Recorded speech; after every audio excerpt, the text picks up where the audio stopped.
Japan has a debt problem, and it has it to the tune of trillions. In fact, Japan currently owes, in terms of its national debt, 1,324 trillion yen. Now, this sounds like a truly incredible amount, but it might not mean much to you. But by means of comparison, that trillions of yen is roughly US dollars 9.8 trillion. Now, in contrast, in US dollars, the UK's debt is about roughly 4 trillion. It's 4.09 trillion, I believe, roughly at the moment. And the US debt is $38.4 trillion.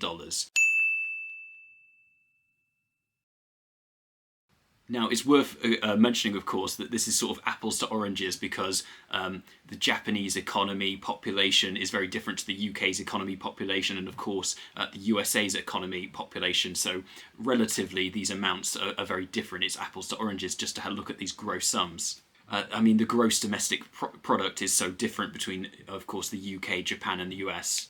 But if you were to look at these things relatively in terms of the gross domestic product, the total economic output of these countries that they make in a year, the UK's debt is 103% of its gross domestic product in a year.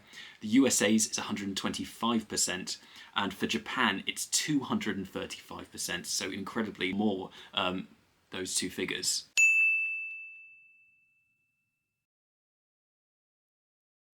Now, why am I pointing all this out?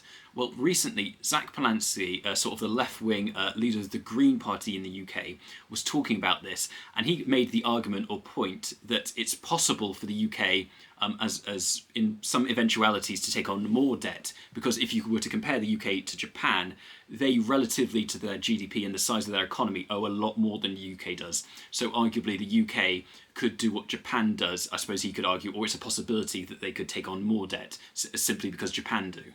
Now, I think this is raising two interesting questions, which is, one, why is Japan's debt so high to begin with compared to the UK and the US? And two, why is it able to get away with it? I mean, is it really true that they're able to take on so much debt, and could the UK do the same? So why does Japan have so much debt? Well, the answer basically comes back to the economic crash and stagnation Japan went through. Japan was having an incredible time. Their economy was absolutely booming, and it was sort of even called the post-war economic miracle, how rapidly they recovered and how dominant their economy became. They were exporting massively. They had a number of successful companies. They were doing very well, and real estate in particular, there was a real bubble as it was so incredibly valuable. I believe there was a stat like the value of the Emperor's Palace, the square footage of it together was worth more than all of the commercial real estate in Australia combined just for the Emperor's Palace. That's how valuable Tokyo real estate was. Now, as inevitably these things always do, the bubble came to a crash. Japan's economy began to stagnate, grew very slowly, and it was a bit of a crisis, of course.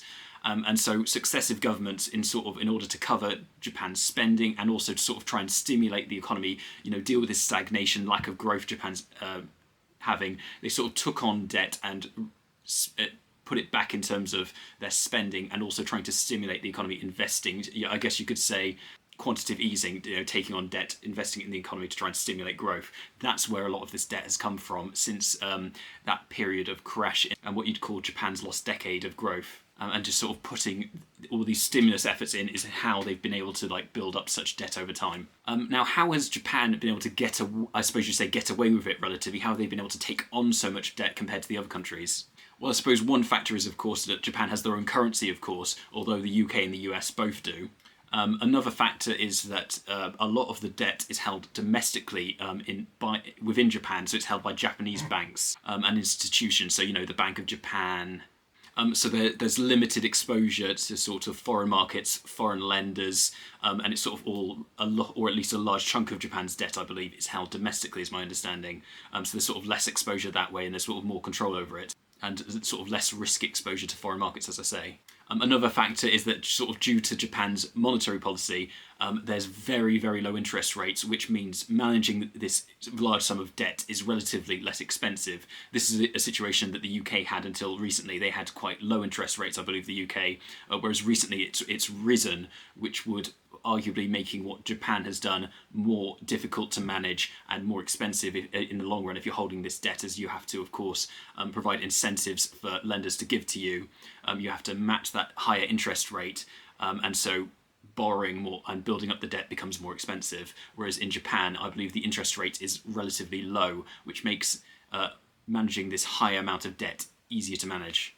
That's not to necessarily say it's impossible the UK could take on more debt, but hopefully that gives you a brief explanation of how Japan got in this position where it's gotten such an incredible amount of debt and just how they're able to manage it in sort of very simple terms.